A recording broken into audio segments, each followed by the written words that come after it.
धन्यवाद ऋषि कुमारों। यदि आप लोग नहीं होते तो हमारी मृत्यु निश्चित थी। आप दोनों ने इस माता को सदा सदा के लिए अपना ऋणी बना दिया है। ये तो हमारा कर्तव्य था। अब आप सबके परिवार सुरक्षित हैं, आप इन्हें अपना सकते हैं। असंभव!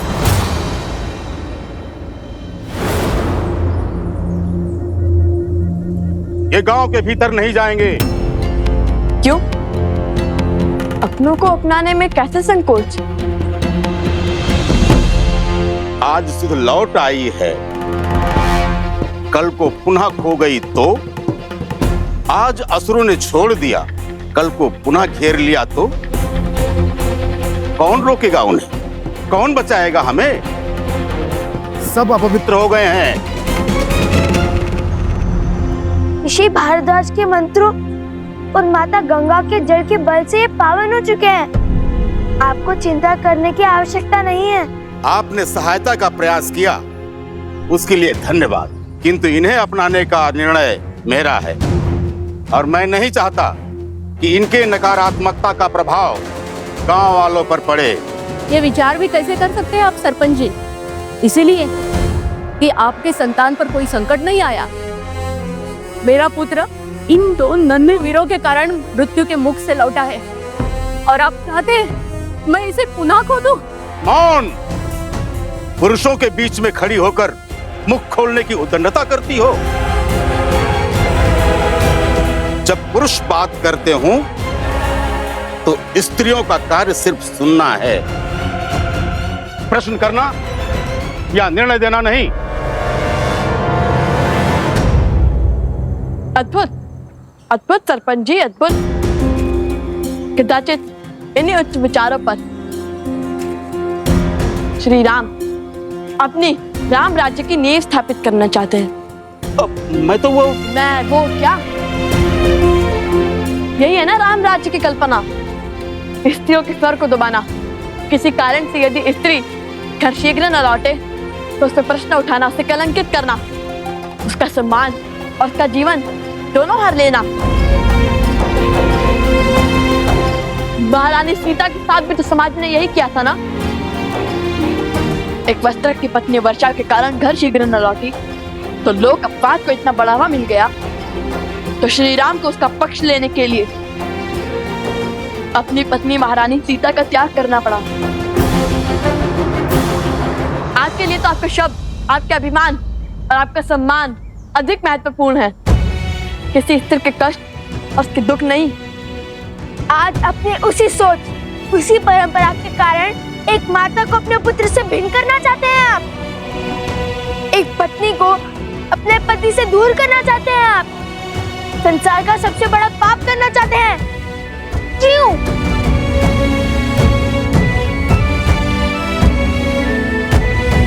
आप सब मौन क्यों हैं? कैसे एक परिवार को टूटने का स्वांग देख सकते हैं आप?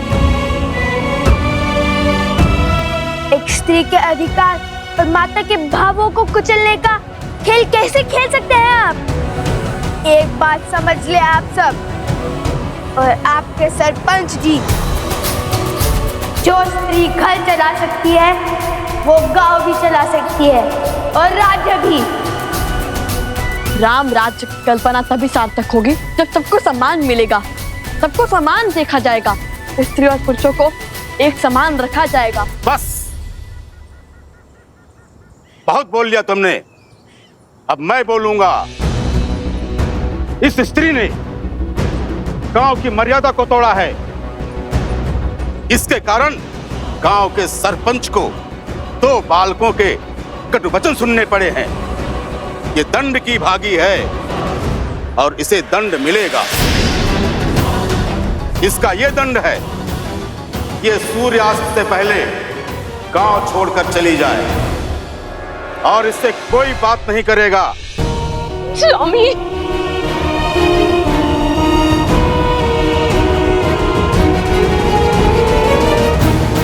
चलो। ये कैसा आदर कर रहे हैं आप? ये उचित नहीं है, रुकिए। कुछ युवकों के शरीर में असुरी शक्ति का वास तो था ही, किंतु इनके मन में भी असुरी शक्ति का वास है। अब इसे कैसे समझाए? कैसे इन्हें न्याय और प्रगति के मार्ग पर लाए।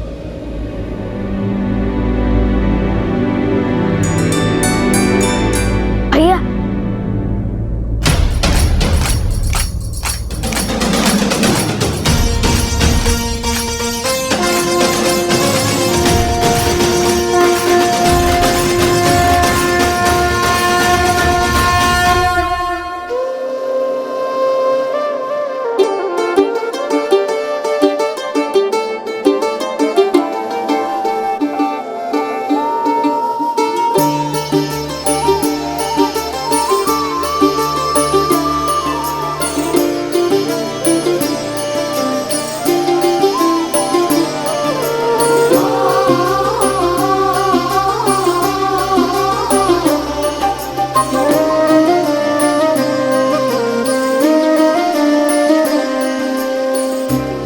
बन कर जिसने हमें जन्मा, बन के बहन जीवन को संवारा।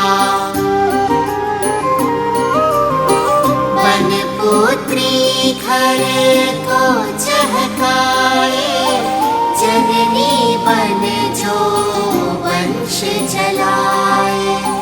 जिसने बोलना तुमको सिखाया, क्यों खलती जो प्रश्न उठाया।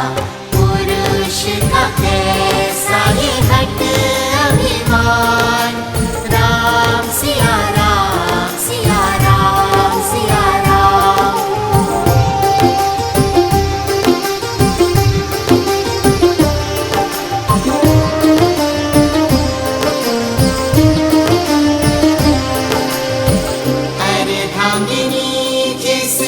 शिव ने बताया, देवों ने भी शीश नवाया।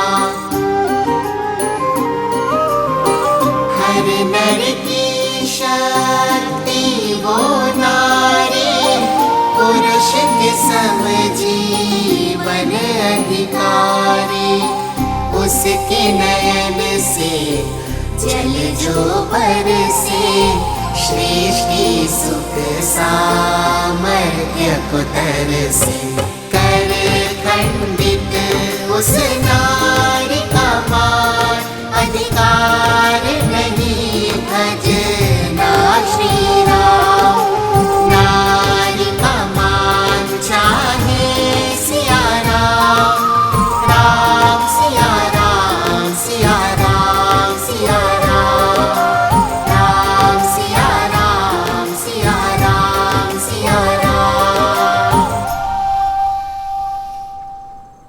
सरपंच जी, ये मान सम्मान और ये पद हमने आपको दिया है ताकि आप हमारा भला कर सकें, ना कि हमारे घर की स्त्रियों को अकारण दंड दें।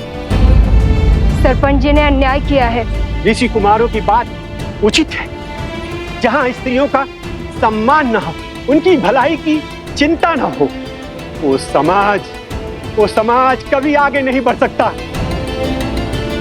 हम इस सरपंच को नहीं मानेंगे। अब जिस स्त्री ने अपने अधिकार और सम्मान के लिए ध्वनि उठाई है, वो हमारी नई सरपंच होगी।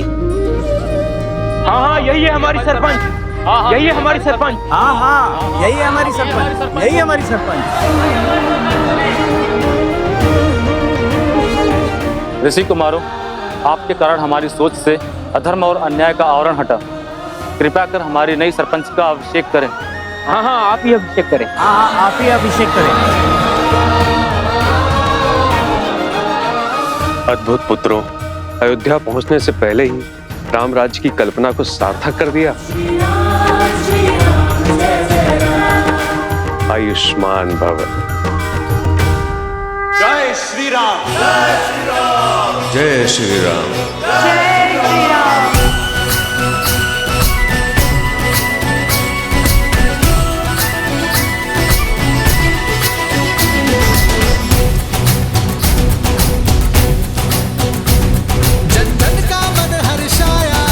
जय श्री राम।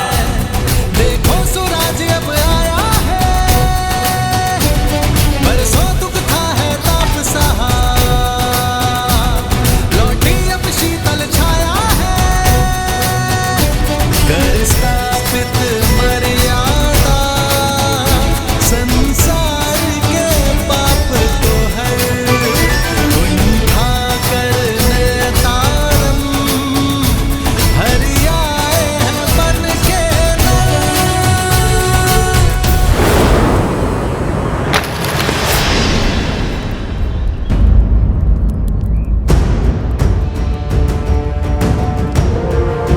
लवकुश,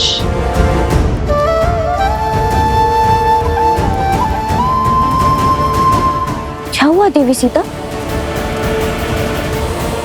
नहीं, कुछ नहीं, बस एक आभास सा हुआ,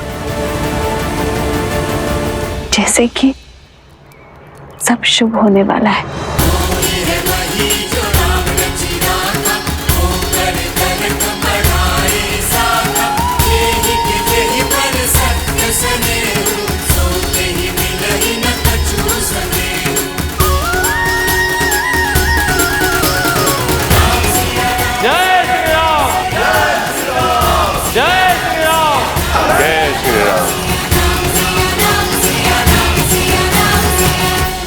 कोई कर्म जो मन को प्रफुल्लित कर रहा है, मानो जैसे शीघ्र ही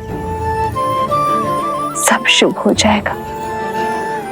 समाज में व्याप्त जिस बुराई के लिए मैं और श्री राम अलग हुए थे, वो युद्ध अब गति पकड़ चुका है।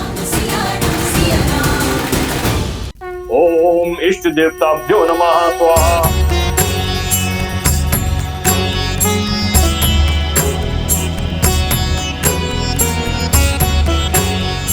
भैया,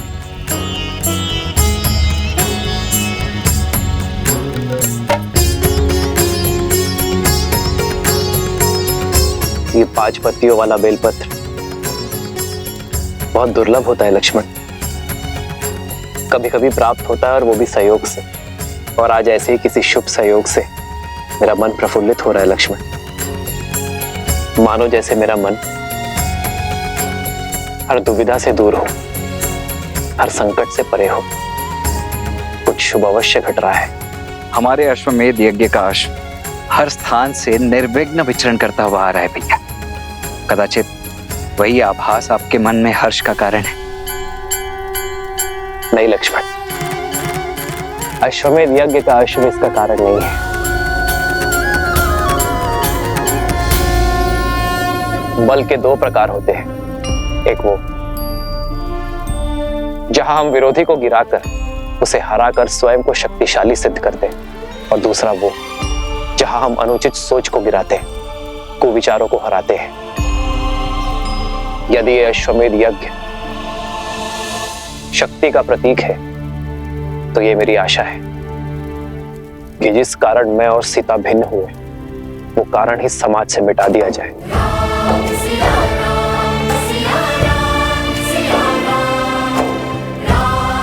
समाज में स्त्री को समान अधिकार मिले। जब जब कोई स्त्री पर लांछन लगे, तब तब उसका पति उसके साथ खड़ा रहे।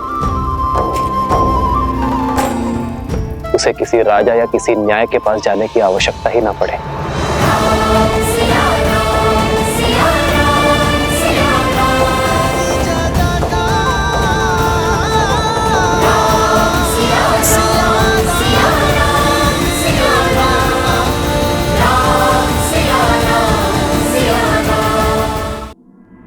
अति उत्तम भैया, आज तो आनंद आ गया। अरे भैया, हमने आज इतना शुभ कार्य किया और आप प्रसन्न होने के स्थान पर विचार से घिरे हुए हैं। हमने जिस कार्य का बेड़ा उठाया था उसका शुभारंभ तो कर दिया, किंतु जैसे जैसे हम अयोध्या की ओर बढ़ेंगे, ये कार्य और कठिन होता जाएगा। स्मरण है ना, वो रक्षक बार बार किसी महाराज को बुला रहा था। बचाइए महाराज। और ये वही है जो हमारे हर कार्य और उद्देश्य के बीच में बाधा बनता है। इसलिए हमें बड़ी सावधानी से उचित शब्दों का प्रयोग करके अपनी बात को सभी के समक्ष रखना होगा। श्री राम के राम राज्य की कल्पना को हम इसलिए सार्थक नहीं करना चाहते ताकि हम अपने माता पिता को वापस पा सके, अपितु इसलिए कि हमारी माता ने जो लांछन का विषैला खूब पिया है, वो संसार के लिए उदाहरण बने। जब जब किसी स्त्री पर प्रश्न उठे तो समाज उस स्त्री के पक्ष में ही उत्तर दे। उचित कहा भैया, हम अपने कर्तव्य का निर्वहन करेंगे। शीघ्र ही अयोध्या पहुंचकर प्रजावासियों की दूषित सोच को पवित्र करेंगे।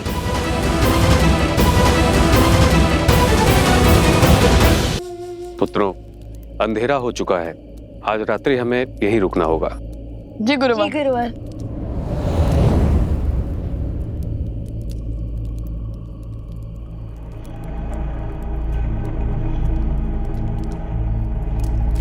भैया, भोजन बनाने के लिए लकड़ियां लाने का आदेश दिया है गुरुवर ने, किंतु यहाँ तो सारी लकड़ियां गीली है। देखिए भैया।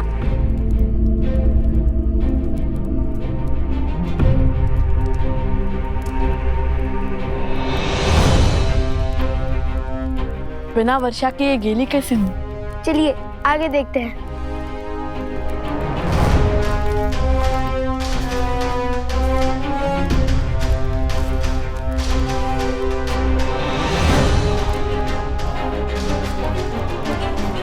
भैया, ये भी गिरा है।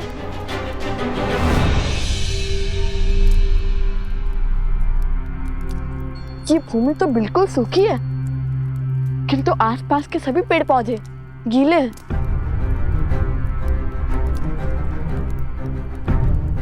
ये कैसे संभव है? ये कैसी वर्षा है?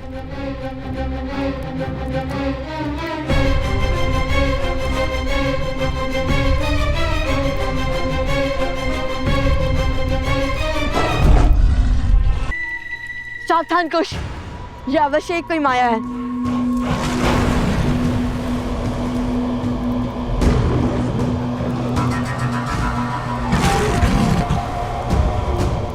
चलो चलकर देखते हैं।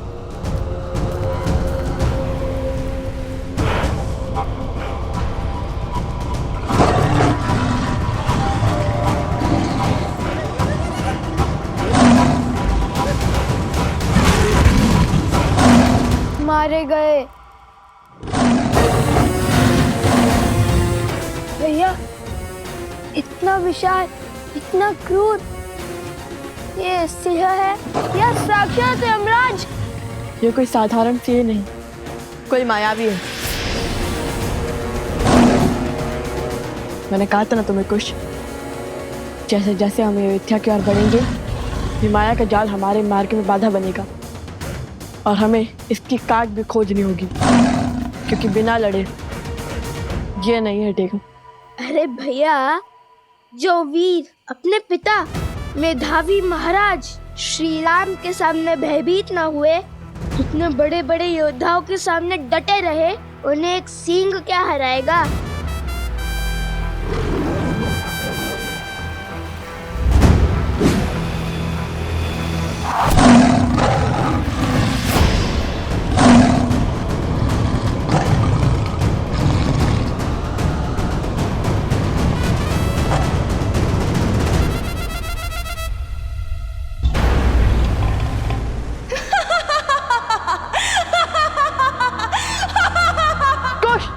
ये ध्वनि कहाँ से आ रही है?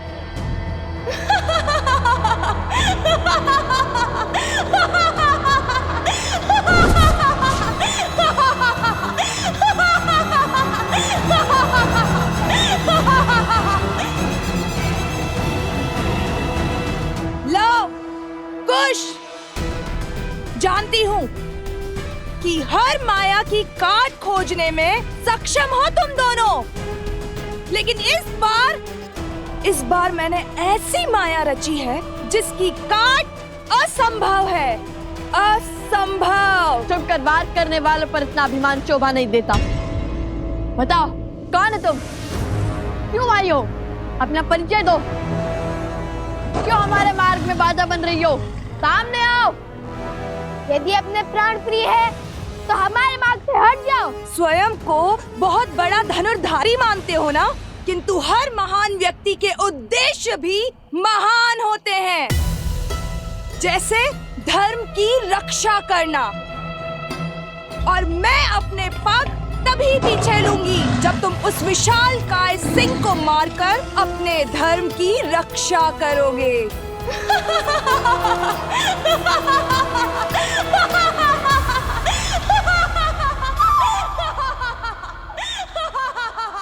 भैया, यहाँ पे तो बहुत सारे मार्ग हैं। हम तुम्हारी संतुष्टि के लिए इस सिंह के मुंह में क्यों जाएं? खड़े रहो यही। भैया हम किसी और मार्ग से चले जाते हैं।